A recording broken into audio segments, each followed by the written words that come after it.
Yo, what's up guys, and welcome back to me complaining about the MCU again. The latest MCU show came out recently, and this time it's a show that absolutely nobody was looking forward to. I mean, who is actually watching WandaVision thinking to themselves, you know, this show is good, but you know what would be better? An Agatha Harkness spin-off show. Fuck yeah, man, that would be the shit. No, nobody was saying that. However, interestingly, the show seems to have had a pretty positive response, with many people saying they enjoyed a good deal of it. Unfortunately, I'm not one of them. Now, for the record, I like WandaVision for the most part. I think it's easily one of the better Disney Plus shows. It certainly has problems, especially with the awful finale, but I really enjoyed the mystery behind it. It has some really good lines, and Elizabeth Olsen is really good in it. Agatha All Along, in my opinion, is nowhere near as good as WandaVision. The compelling part about WandaVision is that each episode left you with questions and wanting to see more answers in the next episode. Agatha All Along didn't do that for me. The first episode was straight up awful. Agatha is still trapped under Wanda's spell along with the residents of Westview, which confused me because I thought the residents of Westview were innocent, so why are they here as well? Is that just part of the spell put on Agatha? But regardless, Agatha believes that she is a police detective. I really did not enjoy this episode, and it's mostly due to the terrible acting, especially on Kathryn Hahn's part. Now, before you jump on me about this, I understand that the acting is bad on purpose in order to make you question Agatha's situation. I get it. The problem is that the acting is so groan-worthy that it makes the episode pretty hard to watch. Episode 2 had better acting, but it was pretty boring at times. Agatha and Teen go to recruit a coven of witches so they can go to the Witch's Road. Episode 3, 4, and 5 pick up a little bit as they go through the trials. I do like the costumes, and I love the look of the Witch's Road.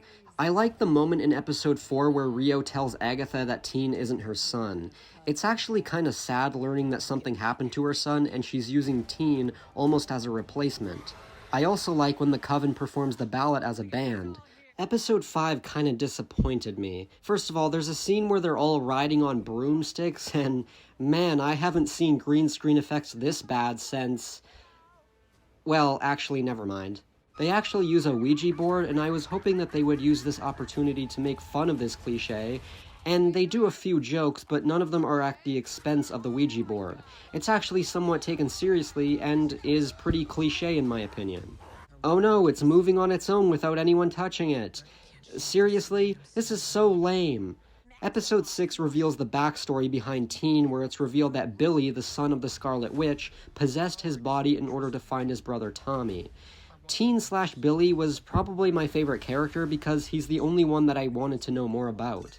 Episode 7 is probably the best episode of the show, showing an interesting look into the character of Lilia as we see the events in her life playing out of order, which eventually leads to her death. It also reveals that Rio is actually the character Death, and I think this is a great reveal and casting decision, considering that it's Aubrey Plaza. Aubrey Plaza playing Death is such a good idea. Episode 8 and 9 wasn't as great. Episode 8 is a battle between Agatha, Billy, and Death, and it was just kinda lame. I will say that I think Agatha dying quite literally from Death's kiss is pretty clever. I don't think the finale was that good either. Most of it consists of Agatha's backstory with her son, and how she made up the whole story of the Witch's Road. Billy is revealed to have made the Witch's Road a reality to the surprise of Agatha. I think a big problem I had with this show is that I struggled to care about Agatha. She's not a very compelling character in my opinion. In fact, going back to what I said at the beginning, I struggled to care about the story, which is why I didn't care much about what happened in the next episode. The show has good ideas and good moments, yes, but I'm sorry, it's not a good thing when I have to force myself to sit down and watch an episode. I know a lot of people liked this show, and that's great. Maybe I'm just getting sick of the Disney Plus shows. Other than Loki, most of the shows have had some bad episodes or really bad finales, and have been overall very mediocre. I'm just getting sick of having to say the same thing over and over again.